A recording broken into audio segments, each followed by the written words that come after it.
더불어민주당과 자유한국당 원내대표가 비공개로 만나 5월 국회 정상화를 위한 접점 찾기를 시도했지만 불발에 그쳤습니다. 민주당이 남북 정상회담 비준 동의 조건으로 특검 수용 의사를 밝혔다고 알려졌는데 한국당은 조건 없는 특검을 주장하면서 거부 의사를 밝혔습니다. 국회로 가보겠습니다. 강민경 기자.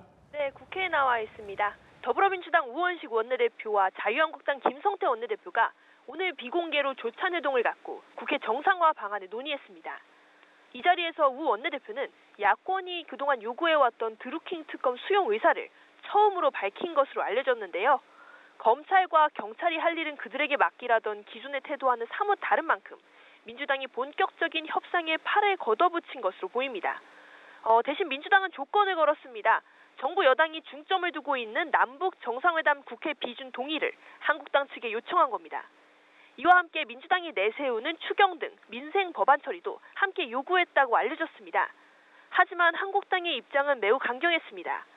김성태 원내대표는 오후에 열렸던 의원총회에서 드루킹 특검은 조건 없이 수용되어야 한다며 분명한 거부 의사를 밝혔습니다. 게다가 특검 수용 요구가 관철될 때까지 무기한 단식투쟁 농성을 하겠다고 선언하기도 했습니다. 민주당이 요구했던 남북 정상회담 국회 비준 문제를 둘러싸고는 지금 논의할 사항 자체가 아니라며 선을 그었는데요. 이에 대해서 민주당 우원식 원내대표는 조금 후인 4시부터 기자회견을 열고 한국당의 거부에 대한 입장을 밝힐 예정입니다.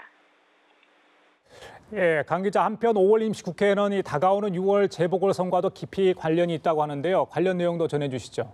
네, 두 당의 접점 찾기가 1차적으로 불발된 가운데 말씀하셨다시피 지방선거와 함께 실시되는 국회의원 재보궐선거가 차질을 빚을 가능성도 매우 커졌는데요. 현직 의원의 사직 안건이 오는 14일까지 국회 본회의를 통과하지 않으면 경남, 김해을 등 4개 지역구의 재보궐선거가 내년 4월까지 미뤄질 수 있기 때문입니다.